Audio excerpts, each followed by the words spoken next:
राष्ट्रीय राजधानी दिल्ली सहित एनसीआर में जहरीली हवा का कहर जारी है। शहर में स्मोक की मोटी चादर छाई हुई है।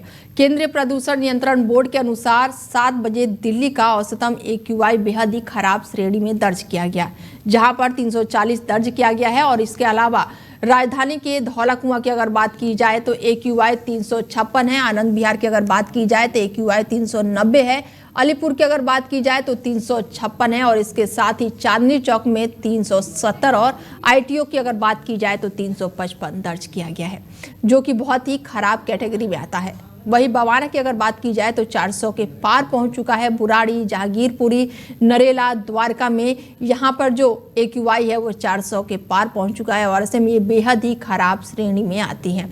दिल्ली से सटे नोएडा सेक्टर की AQI की लेवल की बात की जाए तो 325 है। वसुंधरा में AQI जो है वो 300 के पास है। ऐसे में इंदिरापुरम, गुरुग्राम में भी 325 रिकॉर्ड दर्ज किया गया है। और इससे पहले दिल्ली का 24 घंटे का औसतम AQI 327 रहा, जबकि मंगलवार को ये 350 के पास दर्ज किया गया। वायु गुणवत्ता चेतावनी प्रणाली के पूर्वानुमान यह लगाया जा रहा है कि आने वाले दिनों में हवा की गुणवत्ता में बहुत सुधार आने के आसार कम है। बता दें कि दिल्ली NCR में जो वायु के प्रदूषण है वो बेहद ही खराब श्रेणी में पहुंच चुका है। और ऐसे में लोगों को मास्क पहनने की अपील की जा रही है। दिल्ली NCR में जो हवा है वो बेहद ही खराब।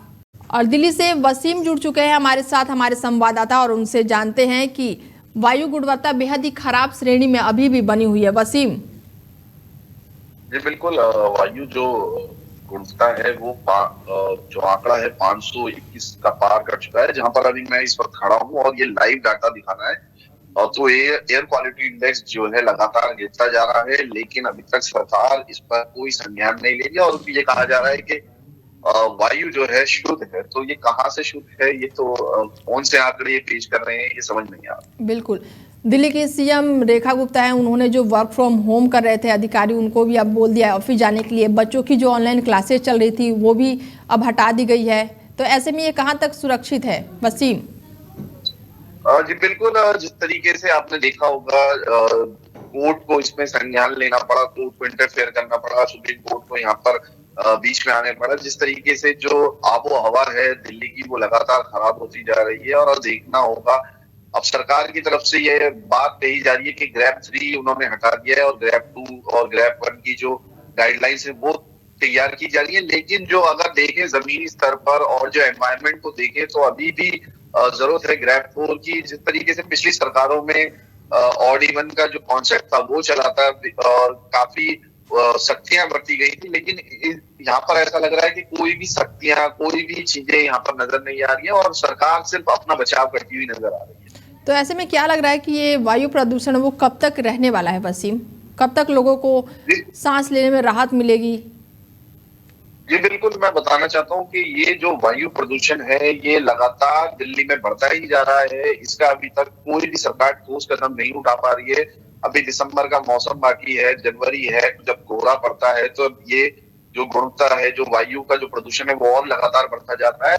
तो इस चीज का एक परमानेंट सॉल्यूशन ढूंढना पड़ेगा तमाम सरकारों को, चाहे वो केंद्र हो, चाहे वो राज्य सरकार हो और NCD हो। लेकिन अभी तक इस पर कोई ठोस कार्रवाई की नहीं जा रही, सिर्फ खानापूर्ति की जा रही है। लगातार सिर्फ शब्दों के बाण चलाए जा रहे हैं, लेकिन कागजी काम किए जा रहे हैं, लेकिन धरातल पर अभी भी सब नदारद है। कुछ ऐसा नहीं हो रहा है। दिल्ली गैस चैम्बर बन चुकी है और आने वाले समय में दिल्ली में रहने के लिए लोगों को काफी समस्याओं को और काफी गंभीर बीमारियों का सामना करना पड़ सकता है। चलिए, तमाम जानकारी के लिए बहुत धन्यवाद वसीम।